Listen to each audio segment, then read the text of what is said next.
Isang makabuluhang pamaskong handog ang isinagawa ng PNP Women and Children Protection Center o WCPC, katuwang ang PNPA Female Lakan bilang pagpapakita ng malasakit at suporta sa mga batang biktima ng online sexual abuse and exploitation of children o OSAEC nitong nagdaang Pasko sa Cainta, Rizal. Ang outreach program na ito ay pinangunahan ni Police Brigadier General Maria Sheila T. Portento, hepe ng WCPC, at kasulukuyang Female Lakan Police Brigadier General MSTP, kasama ang mga tauhan ng WCPC at miyembro ng PNPA Female Lakan, kung saan ay nagbahagi ng Jollibee Pack Meals, libro, kaba ng bigas at school supplies para sa mga bata. Layunin ng aktibidad na ito na maibalik ang ngiti at pag-asa sa puso ng mga bata, hindi lamang sa panahon ng Kapaskuhan. Maipadama sa kanila ang ating suporta, ang saya, pagmamahal at kalingang karapat-dapat sa bawat isa. Ayon sa WCPC, mahalaga ang ganitong mga program hindi lamang upang maghatid ng kasiyahan, kundi upang ipaalala sa mga batang biktima ng pang-aabuso na hindi sila nag-iisa at may mga institusyong katulad ng PNP WCPC na handang umalalay at magprotekta sa kanila.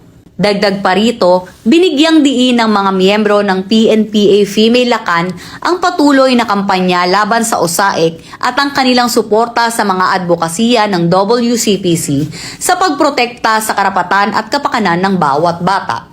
Samantala, nagbigay ng taus-pusong mensahe ng pasasalamat ang Operations Manager ng Shechem Children's Home Incorporated na si Miss Annalyn Ablao, bilang pagkilala sa patuloy na malasakit at suporta ng mga katuwang ng ahensya at individual na naglaan ng oras, pagsisikap at pagmamahal para sa mga batang nasa kanilang pangangalaga.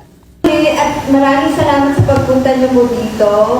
Alam ko, hindi ito ang first time na nagpunta kayo po dito, na nagpaula, nagpasaya sa aming mga kabataan. Lalo na ngayong Christmas season na kung saan nandun yung triggers nila na nanilungkot sila na hindi kasama yung family.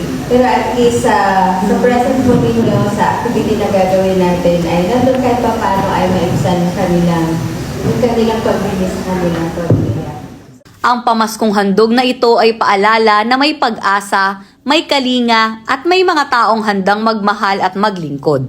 Sa bawat ngiti ng mga bata, pinagtitibay ang paninindigan na ipagtanggol ang kanilang karapatan at bigyan sila ng ligtas at mapagmahal na kinabukasan.